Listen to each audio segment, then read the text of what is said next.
This one child, two of us have the same whatever. I put him behind, you know. It's not I alone, you know. Two of us. So come on here. And they go there. Which is sort of something that should be practiced among human beings. You understand? Normally I'm traveling with the people this morning and people talking, and I say, oh God, you better mind about it. You understand? One person is saying, this guy, he's involved with someone else. The person who is involved have a child, and he's minding that person's child, and he's not minding his child. So the driver said, but I tell him, go and bring up the man, let him mind his child, and so on, and so on, and so on. So that was a bit kind of embarrassing. You understand? Yes, my neighbor. Yeah, I just want to, when Sister Dublin said the text just now, it was the same text that came to my mind. Yeah, so I just want to quote it and say something on it, right? Is Proverbs chapter 20 and verse 13. Proverbs chapter 20 and verse 13. And you know that the text can be viewed twofold, right? So it says this: love not sleep, lest thou come to poverty. Open thine eyes, and thou shalt be satisfied with bread. Proverbs chapter 20 and verse 13. Okay, Proverbs 20. Right? So what I'm saying is that it can be used twofold. Because if a person loves to sleep, then when they should be studying the Bible, they'll be sleeping. And if they love to sleep, when they should get up and go into work, they'll be sleeping. So they will be poor both ways. Yes. In other words, the person loves ease. As long as you can put him on easy street, he's happy with it. If you put him on hard street, he just don't know where that is. You understand? Somehow, walk here, he just going backwards there because he wants to go where easy street is. Right? But in this life, you have to know easy street, but you also have to know hard street. You understand? Because some things, life, gonna come to you, it's hard and it's difficult, and you have to travel through it. Something is going to come easy and you have to travel through it. Let's look at this text here. Ecclesiastes chapter 7, verse 11 and 12. A nice text by Solomon. Yes, sister. That person who loves ease would be spiritually deficient in it. Amen. Amen. Because when it's time for you to study your Bible, the person does not study their Bible, and they don't get the development of character that is needed. And sometimes that ease, that love of ease, also goes into the choices that they make. Amen. Because sometimes when you love ease and you don't want the waters to be ruffled, and you have to make a decision where contention will be, because you love ease, and you don't want any bacchanal and contention, you give in to that and you compromise, and that is a bad thing. Amen. Amen. Amen. Amen. In other words, sometimes you have to love the challenges. Love the challenges. In other words, the hard road. You must love that also too, just as we love the easy road. Yes, Brother Kevin, so we go up here. Yeah. When I'm talking about that, the same, right? When we're talking about the parable of Lazarus, right? And the rich man, right? I can see that the rich man will have seen Lazarus probably as, may have made a connection between poor and lazy. And part of the reason he might see any literally helpful because he's probably getting what he deserves. Okay. But as you say, poor and lazy doesn't always go together. It may be some, whatever situation, whatever. And also you have this one that similar situation happened with Job. The affliction and sin didn't go together in that situation. And his friends will come and tell him because he had sinned, why he go through that affliction. Yes. So you see a lesson here that sometimes you have to be slow to make a judgment unless you finish doing some kind of research. And you need to have one of the things I mentioned about mercy to the poor. Now mercy allows you to be more slow in judgment, and I know how the love of God will matter. While you may know every last case for everybody, sometimes they can help. You're walking on the street and someone said, man, give me $1, let me just buy something. You don't know the person's circumstance. You may get a conviction, don't give him, okay, go. Or you may get a conviction, give him. There's nothing wrong, $1. You understand? It may not be plenty to you, but believe you me, it may be very much to him. That $1 can be able to buy a bread or to buy whatever. Okay? Unless you get conviction, otherwise you don't do it. If you get conviction to give, no problem. Okay? Yes. This text, right? Yes, Sister Sandra. In the case of the rich man, when you go through your conflict, sister wife, what she's showing is that it would bring sympathy in the heart of the rich man to the poor man. So it's not just a matter of giving of what he has to supply the need that the poor man has. But there's a certain spirit of development that the rich man needs to get in giving to the poor man. You understand? So that is what I picked up in understanding here. Okay. Yes. Okay? Ecclesiastes. I'll just read it. Hear what it says. Wisdom is good with an inheritance.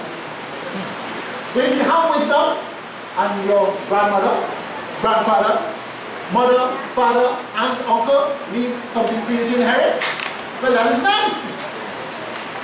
But wisdom with the inheritance, not just the inheritance, excluding the wisdom. Wisdom with an inheritance. Wisdom is good with an inheritance. And by it, there is profit to them that see the sun. You will see the sun, meaning you are alive and well. There's profit, you will benefit. I can do this, I can do that, I can do it. For wisdom is a defense, and money is a defense. But the excellency of knowledge is that wisdom giveth life to them that have it. You understand? I like what Solomon said, you know. He said, but the excellency of knowledge is that wisdom giveth life to them that have it. Okay? Right? So, excellence. if you can't get the riches and you can get the wisdom, take the wisdom. But you understand? Take the excellency of the knowledge giveth wisdom. The knowledge is supposed to show you how to move in a situation. So if somebody leaves you an inheritance and you go on and spend out all, squander it. And you squander it, how you will be blessing yourself? What will happen eventually? You will wake up and you will be having conversation with things. What? You understand? You remember that will happen to Prodigal Son? He took all his inheritance and he go and squander it. Everybody, in other words, you want the city, you know everybody and everybody know you. You understand what I'm saying? You live in here where people, you know people, everybody know you. You live from here and you go to that area and you talking. Everybody know you. And then when everything finished, everybody don't know you. You know why? Because they didn't know you in the first place. What they had known is that he had money. And better I go and get some with him. And when all money finished, when they really didn't know you. And what happened? You understand? He started to have this conversation with pigs. He feeding there and he thinking about more. So let's imagine you throwing some old food in thing and the pigs started rushing to me and say, no, but I should get a piece of whatever it is. But he didn't get any. Because the pig, this is pig food, you know. The pig saying, this is pig food, you know. I eat it for food. And he's saying, well, family has much more than this, let's go home to my family. Okay? So if you get an inheritance and you don't have the wisdom and you don't have the knowledge, you will be having a conversation with pigs eventually. Yes, brother. Yeah. I just wanted to give a little example of something here, right? Yes, yes. So I'm quoting from Patriots and Prophets, hardcover, page 575, chapter 56, under the heading Eli and his son. Now we're talking about love of ease and something that Sister did identify. Yes. Now this is an example of how far this thing would reach and what could be the end result of it. So I'm reading. She says, Eli was priest and judge in Israel. He held the highest and most responsible positions among the people of God. As a man divinely chosen for the sacred duties of the priesthood and set over the land as the highest judicial authority, he was looked up to as an example, and he wielded a great influence over the tribes of Israel. But although he had been appointed to govern the people, he did not rule his own household. Eli was an indulgent father, loving peace and ease. The same kind of attitude they get in Eli. Then it says here now, he did not exercise his authority to correct the evil habits and passions of his children.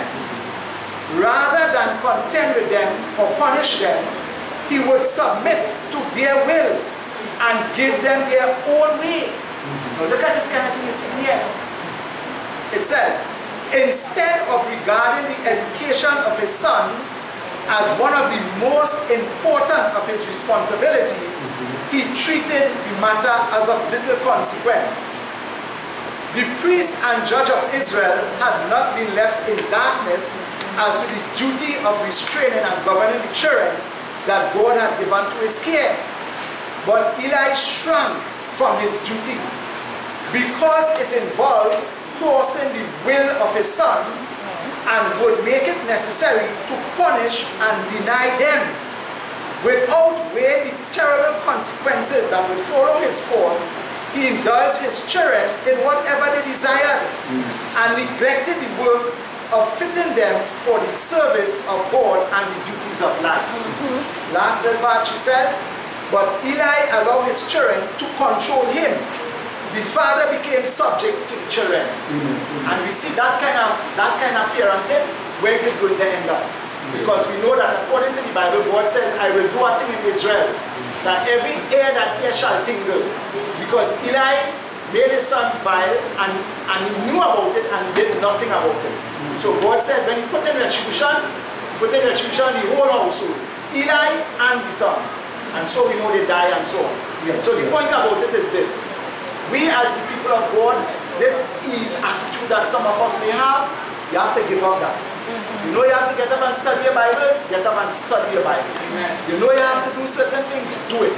And don't lack in you, because if you do it, you are actually destroying your own self by the way you operate it. Alright? So, right? As it said in 1 Samuel chapter 2 verse 29, the prophet talking to Eli, and the prophet says, wherefore kick ye at my sacrifice and at mine offering which I have commanded in my habitation, and honorest thy sons above me, to make yourselves fat with the chiefest of all the offerings of Israel, my people. And of course, in one day, father died.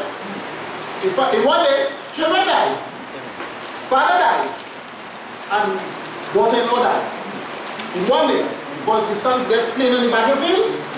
When Eli heard the report of the sons dead, he fought backwards and he died. And when one of his son's wife was making a baby in labor, as she made the baby, she gone out with it. So everybody gone. One sleep, one day. But of course, never ease. Okay, so now, we get back on track with the study by the grace of God, right? So as it says, understanding that Lazarus represents the poor of this earth. The poor, you and I, who have been chosen by God, who are rich in faith, to perform the holiness of Christianity. Alright? So now, it says that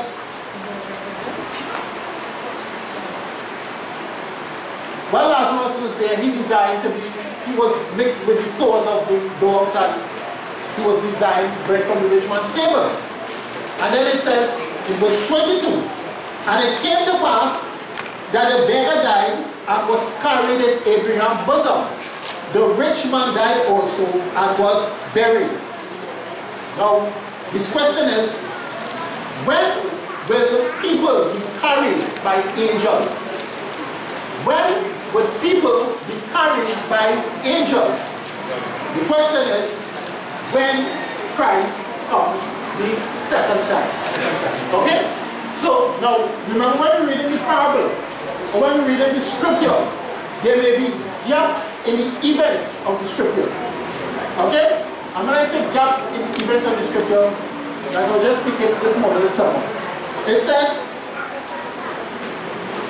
Cain went to the land of Nod and he built a city.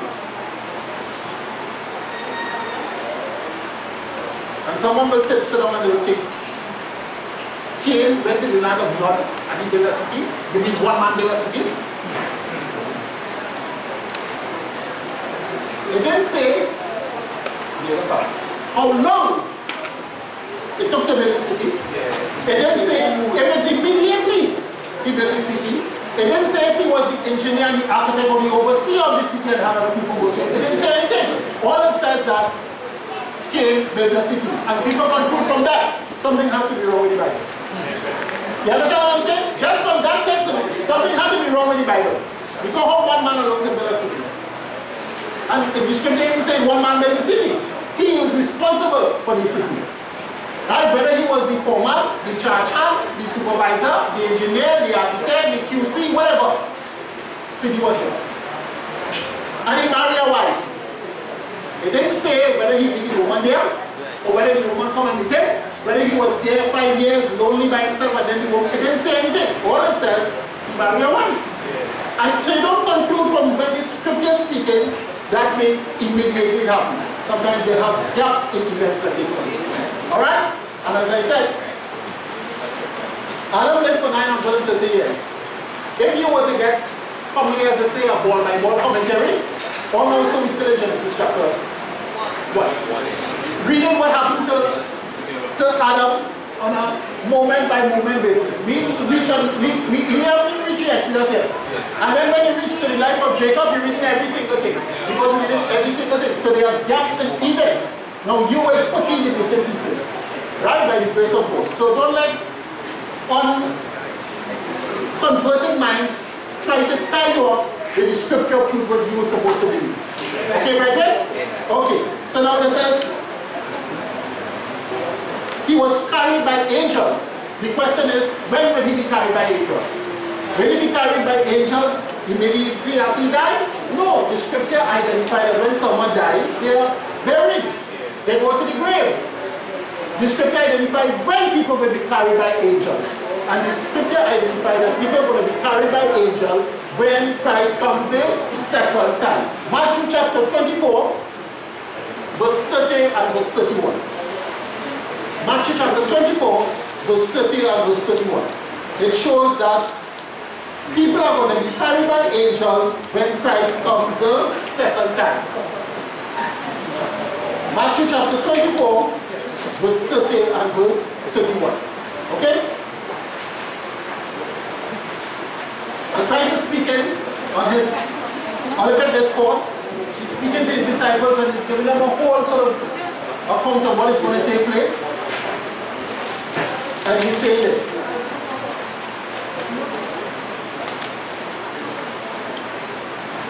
Verse 30.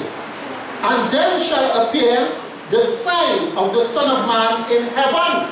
So you know, the sign of the Son of Man appear in heaven. And then shall all the tribes of the earth mourn, and they shall see the Son of Man coming in the clouds of heaven with power and great glory. Verse 31. And he shall send his angels with a great sound of a trumpet, and they shall gather together his elect from the four winds, from one end of heaven to the other. So here's his identifying when people are going to be transported by angels to wherever they go. Okay? So now this is not saying that immediately when Lazarus died, he was transported by angels. It's saying eventually this is going to take place. Okay, brethren? So let us know that there are gaps in events that are recorded in the scripture. And by the grace of God, the gaps, the missing pieces are there. You just have to fill in these pieces. Right? By the grace of God. Okay? Now, this statement, Abraham's bosom. What does it mean to be in Abraham's bosom? Looking at this thing.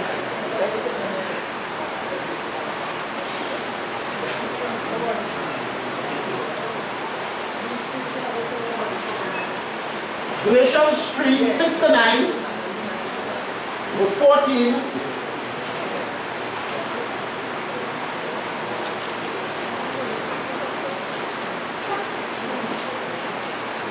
Okay?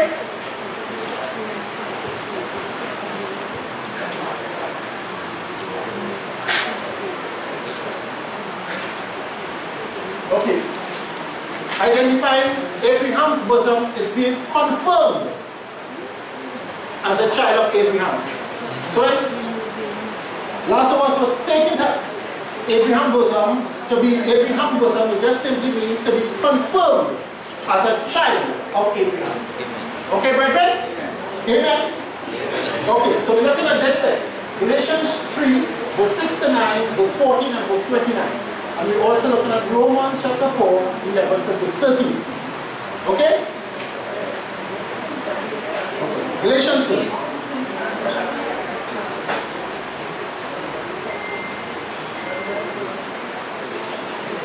Galatians chapter 3, verse 6 to verse 9. Right? Abraham's bosom is being confirmed as a child of Abraham. Let's look at it. It says this.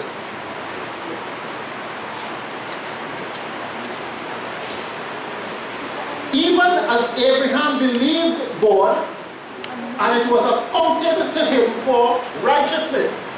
So Abraham believed God, and it was accounted to him for righteousness. Verse 7. Know ye therefore that they which are of faith, the same are the children of Abraham. And the scripture foreseeing that God would justify the heathen through faith, preached before the gospel unto Abraham, saying, in thee shall all nations be blessed. So then, they which be of faith are blessed with faithful Abraham. So now, Abraham had something Abraham had, and that caused him to be blessed. Now, if people have that same something that Abraham had, they also will be blessed. But they also will be considered a child of Abraham. Okay, brethren? So Abraham had something that caused him to be blessed, or caused him to be justified. Now, if we have that same thing that Abraham had, we also will be blessed, or we will be justified. But we will be child or children of Abraham. Okay, it says, even as Abraham believed God, and it was accounted to him for righteousness. Know ye therefore that they which are of faith, the same are the children of Abraham. And the scripture foreseeing that God would justify the heathen through faith, that's like how Abraham was justified, preached before the gospel unto Abraham, saying, in thee shall all nations be blessed. Seeing then, they which be of faith are blessed with faithful Abraham. Verse 14. That the blessing of Abraham might come on the Gentiles through Jesus Christ, that we might receive the promise of the Spirit through faith. So when you have the faith of Abraham, you receive the Spirit. And if you receive the Spirit, you receive the blessing. The blessing that comes through Jesus Christ, or comes through justification by faith. So it's identifying, you have faith,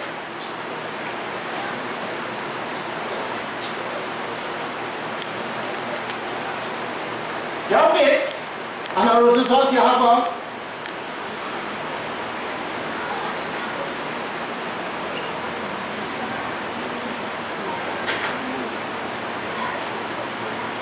blessings. So you have faith and you have blessing, and that qualifies you to be a child or children of Abraham. Right, brethren? So now you are in Abraham's bosom because you are a child of Abraham. Abraham had this. That caused him to get justification.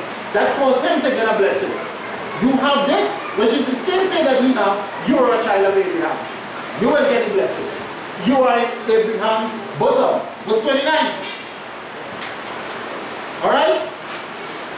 And if ye be Christ, then are ye Abraham's seed, and heirs according to the promise. So now here, according to the first portion of scriptures, if you have the faith that Abraham had, you will get the blessing. You are a child of Abraham. But now somebody else is introduced here. If you have Christ, then are ye Abraham's seed. So before you have the faith of Abraham and being a child of Abraham, you must have faith.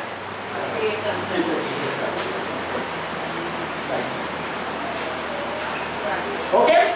So you must have this first, and you must have this person's faith. Right? Because remember, according to Romans 3:22, it is the faith of Christ. So you must have this person, you must have this person's faith, which Abraham also had. Then you are a child of Abraham, so that you can get the blessing. Right? Right, brethren? And if ye are Christ, then are ye Abraham's seed and heirs according to the promise. So Abraham is placed below Jesus. Right? He's a, as the scripture identified in Isaiah and in James, he was a friend of God. He wasn't equal with him. Okay? He was a friend of God. We can be friends, but we can't be equal with him. I am God, you are creation. Okay? Right. Now the other text is Romans chapter 4, 11 to 13. Right? We can be friends. We can be friends. And that's how we can be friends. I am God, you are creation. We can be friends. Okay? Romans 4, 11 to verse 13. We find the same Abraham again. In verse 11. And he, that is Abraham, received the sign of circumcision, a seed of the righteousness of the faith, which he had, yet being uncircumcised. So he had the seed of the righteousness of the faith while he was uncircumcised, that he might be the father of all them that believe. So he is the father of everyone that believe in Christ Jesus. Though they be not circumcised, that righteousness might be imputed unto them also. So he was uncircumcised when he received the sign of circumcision, that he might be the father of all who is uncircumcised. Continue. Verse 12. And the father of circumcision to them who are not of the circumcision only, but who also walk in the steps of that faith of our father Abraham, which he had, yet being uncircumcised. So he is the father of people who are circumcised, and he is the father of the persons who are uncircumcised. And the important point of the Jews who are circumcised and the Gentiles who are uncircumcised is both of that group must have the faith that Abraham had. They must be walking in the faith of Christ Jesus. If you are uncircumcised and you have the faith, you are Abraham's child. If you are circumcised and you have the faith, you are Abraham's child. If you are circumcised and you don't have the faith, you are heathen. If you are uncircumcised and you don't have the faith, you likewise are a heathen. You understand? To be a child of Abraham, you must have the faith of Abraham. That is the only connection that the circumcised and the uncircumcised have with Abraham. The faith. Absence of the faith, no connection. And right, and then verse 13, for the promise that he should be heir of the world was not to Abraham or his seed through the law, but through the righteousness of the faith. Through the righteousness of the faith. So Abraham is only a father figure because of the righteousness of faith. And you will be, if I can put it, a child or children figure through the righteousness of the faith. Okay? So that's the connection that we have. So that's what it means to be Abraham's bosom. Abraham's bosom just means being a child, being confirmed a child of Abraham. And that happens in the investigative judgment. You are confirmed a child in the investigative judgment. Not before. You see, you know, sometimes people would say, time will show things, and God in his own wisdom and in his own mind, he says, time will show things also to you. He provides salvation for you, he applies salvation to you. He convicts you, you repent and you believe, he converts you.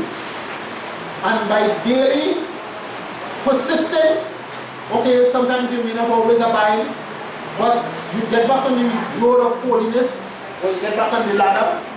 And when you get back on the ladder, you're going, you're being sanctified. So there's a period to prove your faithfulness, your honesty and your sincerity. You know, everybody would like to get the best in life, but how much people are willing to make the denial to get the best in life? Everybody would like to go here, there, and everywhere, but how much people are willing to make the denial to go here, there, and everywhere? In other words, you want rewards, you have to make self-denial or sacrifices to get the rewards. The rewards isn't coming with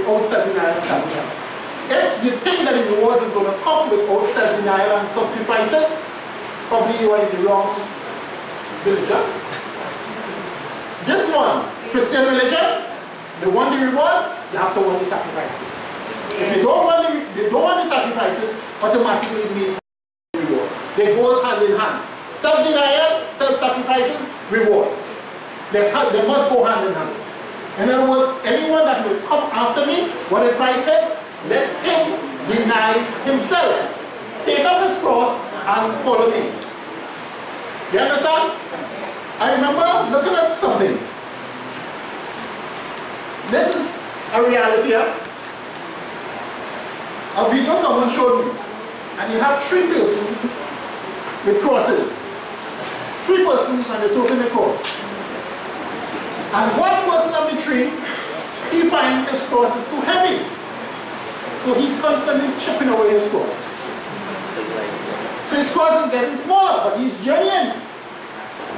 So now he's feeling oddly happy because the cross was a certain size and length and so forth, but he's feeling happy because everybody told him the cross, but his cross is lighter than everybody when he's going. Until he reached a precipice where you have a bank on this side and a bank on that side. You understand? And those persons with the long crosses, yes, drop down the crosses that they went over. Drop down the crosses that they went over. Now when he comes to now, you have to stand up there like Alice in Wonderland, you have to wonder. Because as those persons drop down the cross, they cross over. Now his cross is too short, if he even drop his cross, go down to the, he can't go over, so he have to stay on this side and wonder. You understand? Because he had shortened his cross. But now look, he has need for his cross. Meaning, whatever trial and tribulation we go through, don't try to escape from it. It develops us. So that when we reach that time, when we can use those experiences again, we can use it. Okay? Brethren, don't chip away from our crosses. Okay? Don't chip away from our crosses. Alright? Yes, brother. Yes, the Bible says the China will be with patience. Amen. And also tell us that yes, the patience of the saints, they that keep the commandments will have the faith of Jesus. Amen. That patience that they get by China will faith is what is required to have the endurance when the mark of the beast is being put upon you. So today, we are preparing for that time when we have our temptation, you can call it Sunday exaltation time. To have that endurance, that patience. So you know, you need to allow it to be tried. Amen. Amen. Jesus said, okay, we'll just touch on one more point. Jesus said, if anyone will come after me, let him deny himself, take up his cross and follow me. Take up your cross and follow Jesus. If you recognize you have any weapon that will shorten your cross in your pocket, put it down, just take your cross to you. Alright? That's what I recognize. If somebody was supposed to use the animal without shortening the cross, because our personality trait of love of ease. The love of ease is always make you try to get a shortcut. Yes. You know? Yes. Right? And of course, to heaven, there's one ladder. As I told earlier, there's one ladder. If you are short like Zacchaeus, ladder. If you are tall as Saul, same ladder. Right? The earth, the heaven, that is the ladder. Everybody has to go up that ladder if they want to go into heaven. You don't want to go into heaven, you can go up whatever ladder, you can construct whatever you want to construct. Okay? Because there are many constructors to construct different things. But if you want to go to heaven, the ladder is already provided, you just have to climb it by the grace. Okay? Yes, brother Joel. Oh, okay, yes.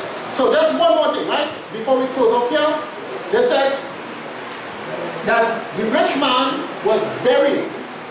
Lazarus was carried by angels and the rich man was buried. Buried in the grave where all dead people are. Two simple texts, Job chapter 14 verse 13 and Ecclesiastes chapter 9 verse 10. Okay? Job chapter 14 verse 13. Job chapter 14 verse 13 and Ecclesiastes 9 verse 10. Okay?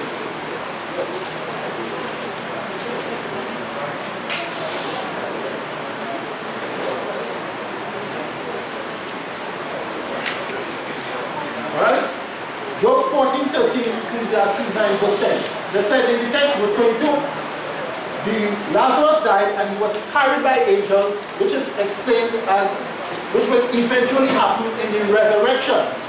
When he is resurrected, or at least when Christ comes the second time, then people will be carried by angels. Alright? If being carried into Abraham's bosom, you see that is being a child of Abraham. Yeah, what I said, be confirmed. The first point was in verse 22, they said, and Lazarus died and he was carried by angels into Abraham's bosom. And I explained, when will that take place? That will take place at the second coming of Christ. Right. That which is in Matthew chapter 24, verse 20 and verse 21. Right? That will be carried by angels at the time when Christ comes the second time, the resurrection. Now you are carried in Abraham's bosom. Now what it means to be, what Abraham's bosom means? It means being confirmed as a child of Abraham. But you are confirmed in the investigative judgment as a child of Abraham. So that in the resurrection, you can be taken here. You are confirmed as a child of Abraham in the investigative judgment. So that in the resurrection, you can be taken here. You understand? Now when Christ comes the second time, he said before him, the sheep and the goat. It's not at that time he comes to find out who is sheep and who is goat. He already know that before. The investigative judgment already determined who is goat and who is sheep. You understand? Who are goats and who are sheep. So at that particular time you can say, take all the sheep. Let's go. You goats, wait right there. Wait here for the talk. Come back.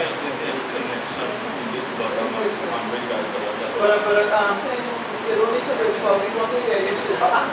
This I cannot, I didn't want everybody to hear. We are all here, we are present. You know, there's a text in God that talks about Christ being the bosom on fire. Yeah. I was wondering if you have any connection with this bosom here. Okay. Well, I didn't want to touch all of that, but I have all those points there. So, surprisingly, the bosom is just used as a warm and loving embrace here, right? Oh, that's not right. You see how things just go, right? No. Okay, I'm writing on the board. Just read the text that I quoted here, right? No. You ain't distracted me. What could I say? I came to here. Alright? Just read the text that I quoted there, Job and Ecclesiastes. Just write the two texts on the board, and then we'll continue, right? Someone? You want to read? You want somebody to read it, Brother Convert? Yes, thank you. Job chapter 14 and verse 13 says, "Oh, that thou wouldest hide me in the grave, that thou wouldest keep me secret until thy wrath be past, that thou wouldest appoint me a set time and remember me." Amen. So here is identified, you are hidden where? In the grave. In the grave. In the grave. So dead people are buried in the grave. To all men. All men. So dead people are buried in the grave. Right? And of course, Ecclesiastes 9 verse 10. In Ecclesiastes 9 verse 10. "Whatsoever thy hand findeth to do, do it with all thy might. For there is no work, no device, no knowledge, no wisdom in the grave whether thou goest." Right? So when you die, you go to the grave. Okay? So the rich man was buried in the grave. Lazarus was also buried in the grave also too. But it just went ahead saying what eventually will happen to Lazarus.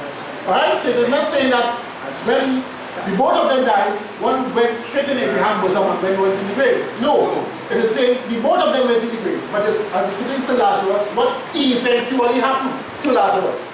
Okay? As I said, they have the gaps and distance between the scripture. Now let us just look at these three texts and that will close up, right? To identify how the word bosom is used. It is used in context of a fatherly, caring, warm embrace. Okay? Numbers 11, 11 and 12. Right? And Isaiah 14, 10 and 11. And John 1, 18.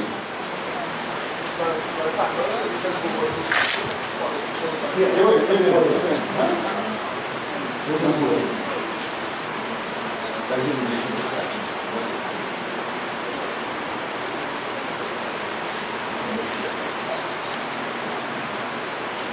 I'll just read from verse 10 to verse 12, right? Of Numbers. I'll read verse 10 to verse 12. Hear what it says. Then Moses heard the people weep throughout their families, every man in the door of his tent. And the anger of the Lord was kindled greatly.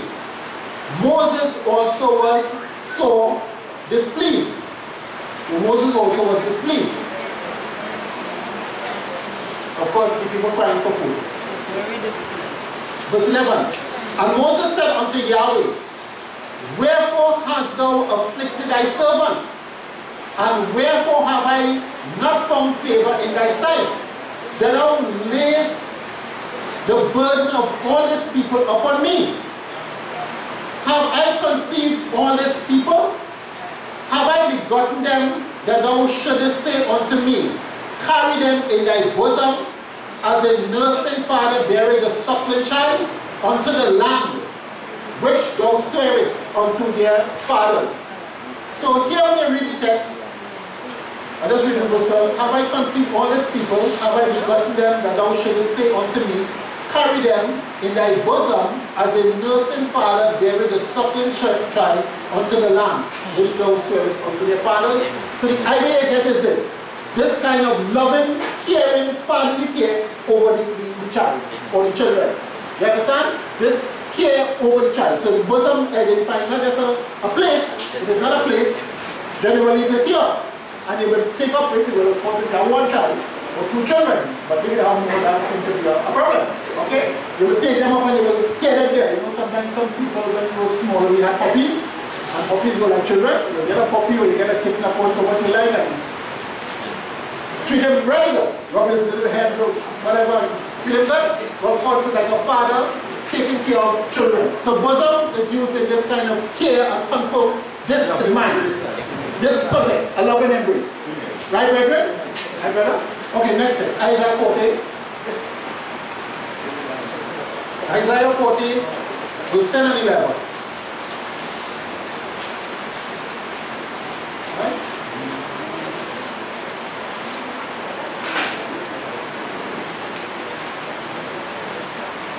Isaiah chapter 40, verse 10 and 11. 10 and 11. It says this.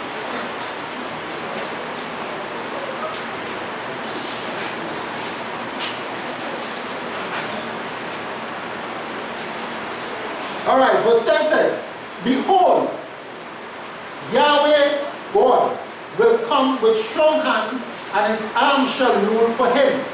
Behold, his reward is with him, and his work before him. He shall feed his flock like a shepherd. He shall gather the lambs with his arm, and carry them in his bosom, and gently lead those that are with young.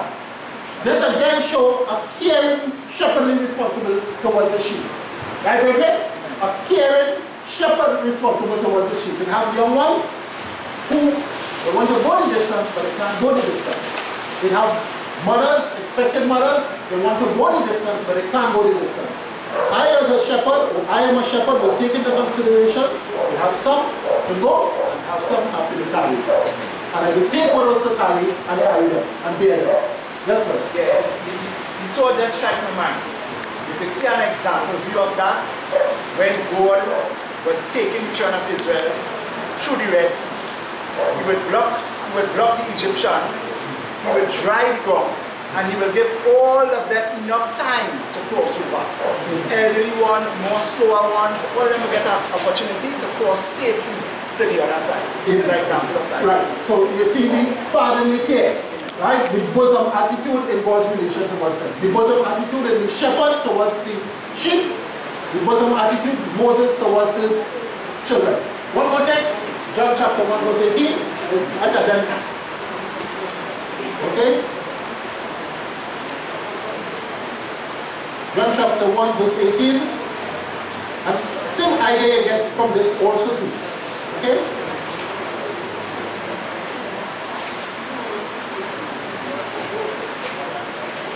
It says, no man hath seen God at any time. The only begotten Son, which is in the bosom of the Father, he hath declared him. So here you have this love and embrace that is only this one who had that relationship with the Father could declare the Father. Okay? In other words, only the Son who had the fatherly care from his Father could tell you how my Father is. You know, when you're young and your father do something, you say, my dad is strong, you know, strong. You understand what I'm saying? My daddy could do this and my daddy could do this. Okay? Because your daddy was the best daddy upon planet Earth. Alright? Of course, not all the little works so for everybody. But by the grace of God, you have that idea about your daddy or your parents or somebody. So this case, John is identifying Jesus in his relation to his Father. He came out of the bosom of the Father, so he can be him. Alright? So that is how bosom is used. So I'm saying in that, it shows that Abraham, or you are confirmed as a child of Abraham. You have that love and embrace with Abraham. Why? Because as I place on the board here, you have the faith that Abraham had. Abraham had the faith that he was justified. You have the faith, you are justified. You are a child of Abraham. But Abraham had something that you need also too. Abraham had Christ. You have Christ. So that's why I said, if you have Christ, then are you Abraham's seed and heirs according to the promise. Okay, brethren? No. I have been indicating time already, so I will continue by the grace of God, right? But next week, please God, we will continue our study. But anytime someone is given a study, they may have everything outlined, as everything is outlined, but they can't always follow that, right? For numerous different reasons. Other questions, conviction of the Holy Spirit, everything. As I said, I like sometimes I'm watching those other religious programs and I'm seeing a minister giving a study and he's reading, Christ desires his heavenly bliss to understand it. And it's impossible, and he just reading out his sermon. I said, even before I even give a Bible study, I said, I don't like that at all. I don't like it. You understand? Please leave room for the Holy Spirit. You know, you don't read out your sermon. So more than when you're reading something, your sermon, then somebody asks you something that is not there. What do you want to do? Well, when I finish reading all this, then I'm going to explain you. No. You have room for those things. You put your study in points, and you give your explanation. Okay? And that shows the working of the Holy Spirit among us. It shows the working of the Holy Spirit among us. Because the Holy Spirit will bring things to your remembrance. Now, of course, if you're not studying your Bible, you can't bring anything. If you're studying your Bible, you can bring things. So study your Bible, so you can have things to bring from your remembrance that you used to do. Alright, brethren? Now, right here, as I said, nobody can take money into heaven. You don't need money there. All we can take is faith-oriented personality traits there. So get the faith, get oriented with your human personality traits so that you can take that there. Okay, brethren? By the grace of God. So we can start and we can close our video. Okay, let's just bow our heads, close our eyes.